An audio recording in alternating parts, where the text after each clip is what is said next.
Assalamualaikum learners, welcome back in another series of lectures, and these lectures are going to be about English Compulsory Part 1 Course Code 1423 Allama Iqbal open university.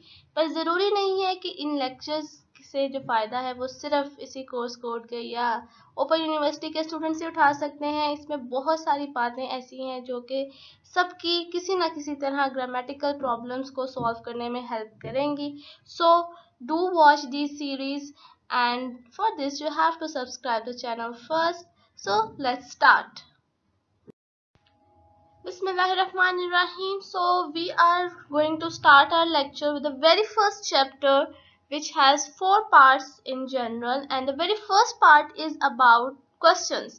कि questions किस तरह पूछे जाते हैं, question जब पूछने हैं तो हेल्पिंग वर्ब्स यूज करने हैं या क्या करना है, ये तमाम बातें जो है वो हम आज के लेक्चर में डिस्कस करेंगे। और ये हमारी बुक का चैप्टर नंबर 1 है। मेन क्वेश्चन पे जाने से पहले आप लोग थोड़ा ये आइडिया ले लें कि आपको आपके पेपर में ये जो टॉपिक है वो किस तरह इंक्लूड होगा।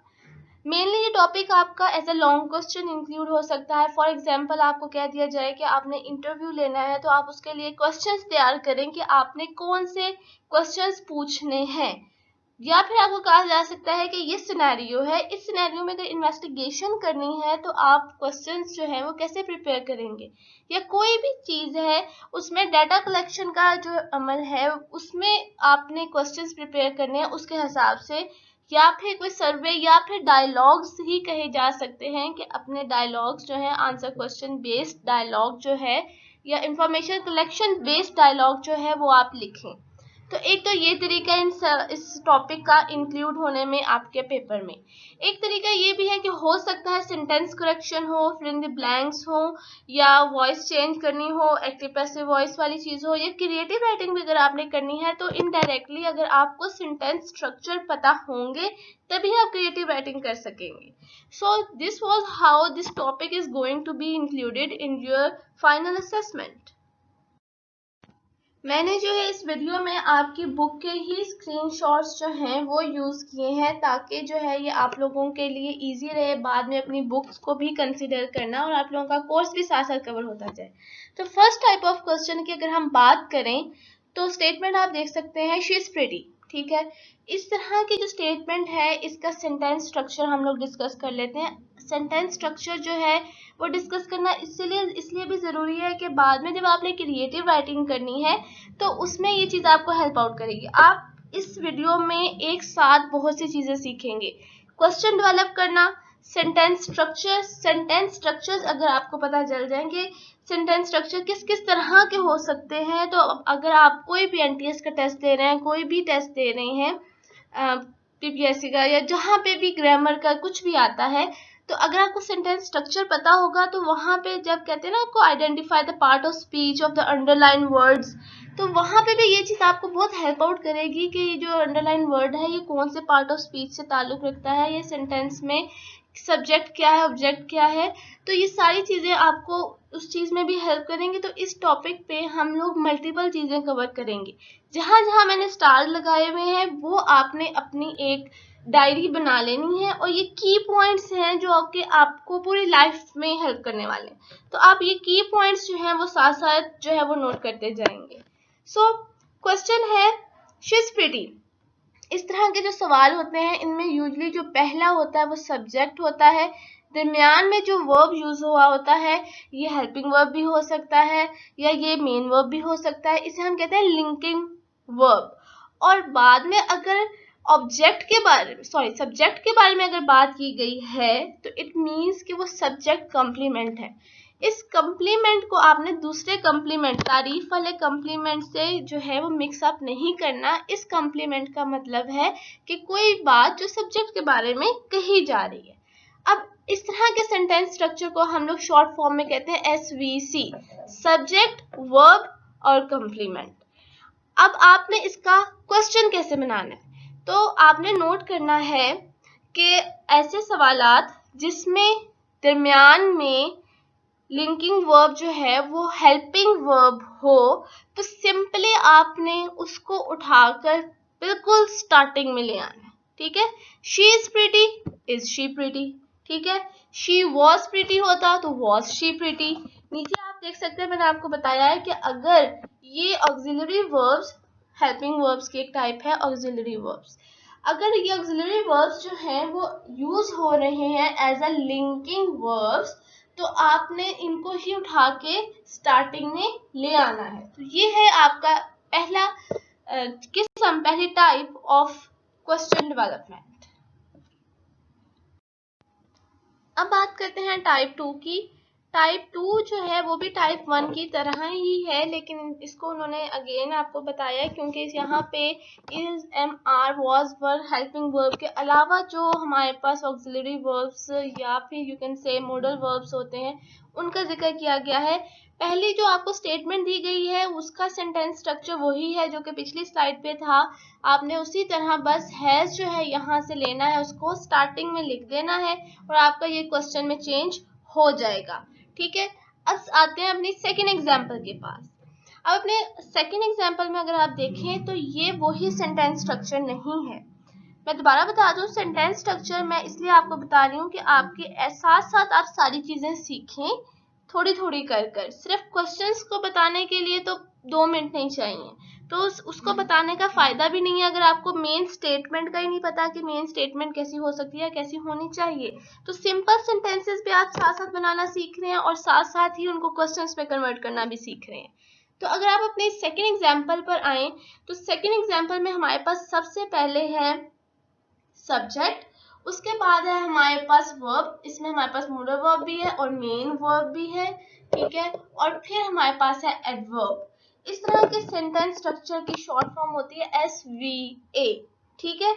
तो अब इसको अगर आपने सवाल में कन्वर्ट करना है तो सिंपली आपने ये करना है, जो आपका मॉडल वर्ब है या ऑक्सिलरी वर्ब है या जो हेल्पिंग वर्ब है, इस केस में ये मॉडल वर्ब है, वो जो है वो स्टार्टिंग में आ जाएगा। ग्रामर के बारे में आपको मैं यहाँ पे एक बात बता दूं कि आप किसी एक वर्ड को लिख के पत्थर पे लकीर की तरह नहीं कह सकते कि इसका ताल्लुक इसी वर्ड क्लास से है, ऐसा नहीं होता। इसका ताल्लुक इसी पार्ट ऑफ स्पीच से है, ऐसा नहीं होता। डिपेंड करता है कि वो लफ्ज कौन से जुमले में कैसे इस्तेमाल हुआ है। अगर एक में वो हेल्पिंग वर्ब है तो दूसरे में वो हेल्पिंग वर्ब के साथ साथ लिंकिंग वर्ब भी हो सकता है, ठीक है। तो इसलिए जो है वो जुमले में इस्तेमाल पर डिपेंड करता है कि कौन से वर्ड की क्या वर्ड क्लास है या किस पार्ट ऑफ स्पीच से वो ताल्लुक रखता है। तो टाइप 1 जो है वो टाइप 2 की तरह ही है, आपने बिल्कुल देख लिया इसको। तो अब तक आपने देखा कि अगर आपके पास जो स्टेटमेंट है उसमें हेल्पिंग वर्ब है या ऑक्सिलरी वर्ब है या मॉडल वर्ब है, तो सिंपली आपने उसको जो है उठा के सबसे स्टार्टिंग में ले आना है, तो आपका जो स्टेटमेंट है वो क्वेश्चन में चेंज हो जाएगी, ठीक है। आप साथ साथ सीख रहे हैं कि क्वेश्चन या साथ साथ उनके आंसर किस तरह देते हैं, ठीक है। लेकिन अगर स्टेटमेंट में हेल्पिंग वर्ब है ही नहीं तो तब क्या करना है। मिसाल के तौर पे आपके पास स्टेटमेंट है ही लाइक्स कॉफी। अगर हम इसका सेंटेंस स्ट्रक्चर देखें तो आप यहाँ मैंने स्टार लगाया है तो आप ये नोट कर लें। ये आपका सेकंड सेंटेंस स्ट्रक्चर है जिसमें आपके पास सब्जेक्ट होता है, मेन वर्ब होता है या वर्ब होता है और फिर ऑब्जेक्ट होता है।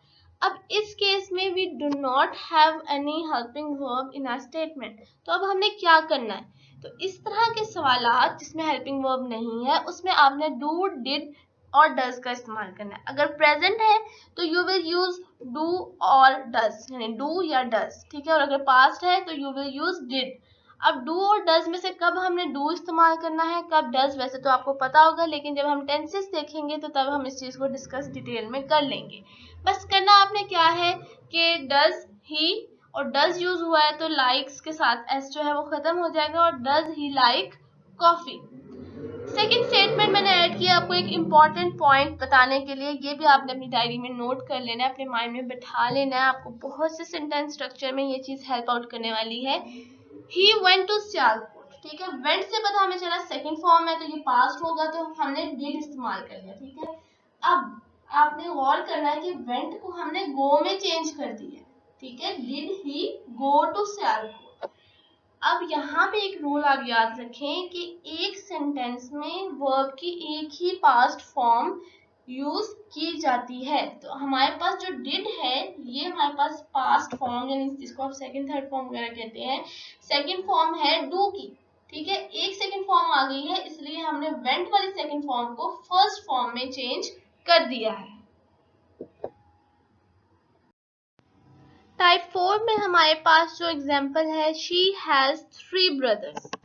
अब आप कहेंगे कि जी हमने सेकंड टाइप में पढ़ा था कि इस तरह के सवाल में हमने जो है वो हैज उठाना है और स्टार्टिंग में लिख देना है, लेकिन अगर आपको याद हो तो वो उस सिचुएशन में जब हैज जो है वो as a helping verb use हो रहा हो। ठीक है, जबकि यहाँ पे हैज जो है वो एज अ मेन वर्ब इस्तेमाल हो रहा है। मेन वर्ब यानी असल काम ही ये है, शी हैज थ्री ब्रदर्स, उसके 3 भाई हैं। ठीक है, तो मेन वर्ब के तौर पे ये काम कर रहा है। तो जब ये मेन वर्ब के तौर पे काम कर रहा हो तब हम इसको उठा के स्टार्टिंग में नहीं लाएंगे। जब ये हेल्पिंग वर्ब के तौर पे काम कर रहा हो तभी हम इसको उठा के स्टार्ट पे लाते हैं।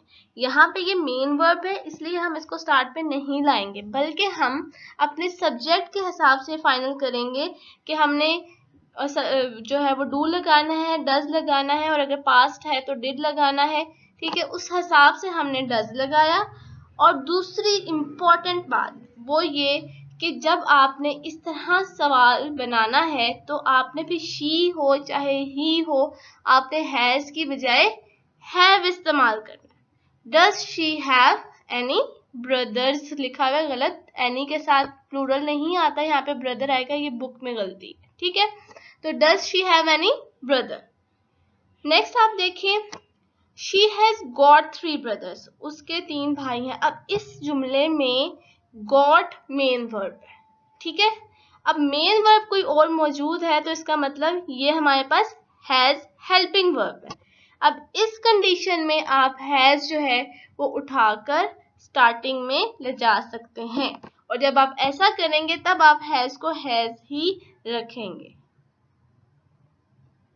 इन द फर्स्ट सेंटेंस आपको उन्होंने यही बताया कि हैज जो है वो ऑक्सिलरी वर्ब नहीं है बल्कि मेन वर्ब है, और जब ऐसा हो तो आपने डू डज या डिड का इस्तेमाल करना है। और दूसरे जुमले में हमारे पास गॉट मेन वर्ब है, तो इसलिए आप जो है वो इसको हैज को हेल्पिंग वर्ब लेके, और जब हेल्पिंग वर्ब हो तो उसी को हम लोग स्टार्टिंग में ले जाते हैं। मतलब दोनों बातों का एक ही है। यहाँ पे एक एक्स्ट्रा बात है कि but when we are talking about the past we only use had and not had got. मतलब वैसे तो हम लोग हैज भी इस्तेमाल कर लें या हैज गॉट भी इस्तेमाल कर लें तो एक ही मतलब बनता है, लेकिन हमने जब हैड इस्तेमाल करना है तब हमने जो है वो हैड के साथ गॉट इस्तेमाल नहीं करना। Take a few moment and बताए क्यों नहीं करना। क्योंकि मैंने आपको थोड़ी देर पहले बताया था, एक जुमले में we will use one second form या वन पास्ट फॉर्म। अब हैड भी पास्ट फॉर्म है और गॉट भी गेट की पास्ट फॉर्म है, तो we can not use both of them at in a single sentence. Next जो है वो इंतहाई इजी है।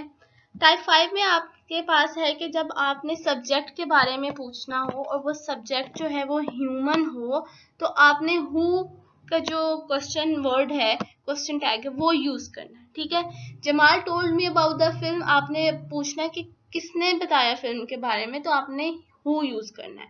ठीक है, स्टेटमेंट के आप सेंटेंस स्ट्रक्चर को देख लें, subject, verb, object and this is adverbial phrase. You can से कि कोई भी ऐसी बात जो कि वर्ब के बारे में ही बताई जा रही है। तो this was about type 5। Type 6 is also related to type 5। अगर मैंने आपको कहा कि आपने ऐसे सब्जेक्ट के बारे में सवाल करना है, सब्जेक्ट काम करने वाला, ठीक है, सब्जेक्ट के बारे ऐसे सब्जेक्ट के बारे में सवाल करना है जो कि ह्यूमन है तो आपने हु यूज करना है, और अगर वो नॉट ह्यूमन है, ह्यूमन नहीं है, तो आपने व्हाट यूज करना है। ठीक है, द फिल्म फ्राइटन्ड हिम, ठीक है, फिल्म ने उसे खौफजदा कर दिया, फिल्म ने खौफजदा कर दिया। अब film is not a human तो हम कहेंगे what frightened him। अगर होता Ali frightened him तो हम कहते who frightened him। Next is जब हमें सब्जेक्ट के आधी सब्जेक्ट की समझ आ जाए और आधे की ना आई हो। अब मैं एग्जांपल आप देखेंगे तो आपको क्लियर हो जाएगा। एग्जांपल है, स्टेटमेंट है नंबर 120 बस गोज देयर। अब सुनने वाले को पता चल गया, बस के बारे में तो चल गया पता, लेकिन अभी उसको नंबर का नहीं पता चला कि कौन से नंबर की बस जाती है। तो उसने कहा विच बस गोज देयर। अगर उसको पूरी बात ना पता चलती तो कहता सुनने वाला व्हाट गोज देयर, ठीक है, लेकिन उसको आधी बात पता चल गई है, सब्जेक्ट के एक हिस्से का पता चल गया, इसलिए उसने कहा विच बस गोज देयर। सिमिलरली हियर, यहाँ पे अगर पता ही ना चलता कि कौन फोर्थ हुआ है तो वो कहते हैं हु डाइड, ठीक है, लेकिन सवाल में पूछ रहे हैं, ये भी आपकी किताब में गलती है, यहाँ पे फादर आएगा, ठीक है, इस एग्जाम्पल के हिसाब से। तो अब पता चल गया कि किसी के फादर की डेथ हुई है, पर ये नहीं पता चला किसके फादर की डेथ हुई है, तो इसलिए हुज फादर डाइड, ठीक है। अगर बिल्कुल ही पता ना चलता तो हमने जो इससे एक टाइप पीछे टाइप 5 में देखा, हम कहते हैं हु डाइड, कि कौन फोर्थ हुआ है, लेकिन अब हमें पता है कि कोई किसी का फादर ही, बाप ही फोर्थ हुआ है, तो हम कह रहे हैं whose father died. Moving on to type 8। In type 8 it is also very similar to type 7 and type 6। आपको बस इसमें पता होना चाहिए कि कब हमने which यूज करना है, कब what, who, whose and whom, ठीक है।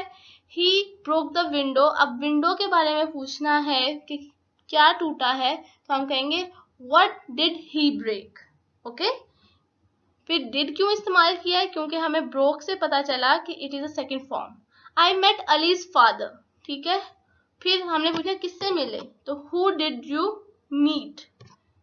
ये भी आपको जो आपकी टाइप पीछे थी उसके सिमिलर है, लेकिन उसमें हमने कहा था कि सब्जेक्ट के बारे में पूछना हो तो हु यूज करते हैं। यहाँ पे हमें पता चला कि ऑब्जेक्ट के बारे में भी पूछना हो और ह्यूमन ऑब्जेक्ट हो तो we will use who. I met Ali's father, whose father did you met. देखो अब पता चल गया है कि किसी के फादर को मिले हैं, ठीक है। ऑब्जेक्ट में भी वैसे ही जिसका सब्जेक्ट में था, लेकिन ये नहीं पता चला कि किसके फादर को, यानी आधे ऑब्जेक्ट का पता चल गया, आधे का नहीं, तो इसलिए हुज इस्तेमाल हुआ है, ठीक है। अगर पूरे ऑब्जेक्ट का ना पता चलता तो हम हु यूज करते। I drop the office car, ठीक है। Which car did you drive. I spoke to Ali's father, एक तरीका ये भी है कि टू होम यूज करने का, कि to whom did you speak. Next examples है आपके पास। अगर आपने वक्त का बारे में पूछना हो तो आपने व्हेन इस्तेमाल करना है, कि he came last week, when did he come, ठीक है। बाकी बातें वैसी ही जिस तरह आपने पीछे देखा कि डिड का जो इस्तेमाल करना है। देखिए अगर आप सिर्फ लास्ट वीक को हटा दें, ही केम को देखें तो इसमें हेल्पिंग वर्ब नहीं दिया हुआ, तो हेल्पिंग वर्ब ना दिया हो तो टाइप 2 के हिसाब से आपने डू, डज या डिड का इस्तेमाल करना है। पास्ट है तो आपने डिड का इस्तेमाल किया, लिखा डिड ही कम, और सवाल कब के बारे में है तो आपने इस हेल्पिंग वर्ब से भी पहले लगा दिया व्हेन, ठीक है। सिमिलरली इसमें कहाँ का अगर हो तो हम वेयर इस्तेमाल करते हैं, और क्यों अगर हमने पूछना हो तो हम वाई इस्तेमाल करते हैं, और हाउ मतलब कैसे अगर हमने पूछना हो तो हम हाउ इस्तेमाल करते हैं।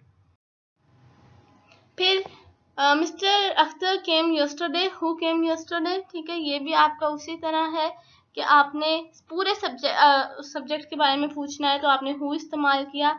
आई मेट अख्तर, अब जब एज अ ऑब्जेक्ट हो तो फिर आप हुम भी यूज कर सकते हैं कि हुम डिड यू मीट। फिर my expensive vase broke, what broke क्या टूटा, ठीक है। तो क्योंकि हमें पूरे के पूरे ऑब्जेक्ट के बारे में ही नहीं समझ आई तो हमने व्हाट इस्तेमाल किया। हमने कहा था कि पार्ट की ना समझ आए तो हम हुज या विच इस्तेमाल करते हैं, अगर पूरे की पूरी ना समझ आए तो हम व्हाट इस्तेमाल करते हैं। So this was all about the chapter number 1। उम्मीद है कि मैं आपको समझाने में कामयाब रही होंगी, और अगर ऐसा है तो वीडियो को लाजमी लाइक कीजिएगा, और अगर कहीं आपको कोई बात गलत लगी है या आपको लग रहा है कि नहीं कहीं पे कोई रूल गलत हो गया है तो कमेंट सेक्शन में ज़रूर बताइएगा। सब्सक्राइब चैनल को करें, और अगर इस वीडियो को 2 to 3 वीक्स के अंदर 500 to 600 व्यूज़ भी मिल जाते हैं तभी मैं ये सीरीज़ कंटिन्यू करूँगी। So do watch it in time and don't wait कि जब पेपर्स आएंगे तभी we will watch all these videos and all these lectures, and yes do not forget to hit the bell icon ताकि जैसे जैसे इस lecture की videos आती जाएंगे, दूसरी जो मैंने सीरीज स्टार्ट की हुई है 8613 की, और जो बायोटेक के भी टॉपिक्स बीच बीच में मैं डाल रही हूँ, उनके सबके नोटिफिकेशंस आपको टाइम पे मिलते रहें। अल्लाह हाफिज।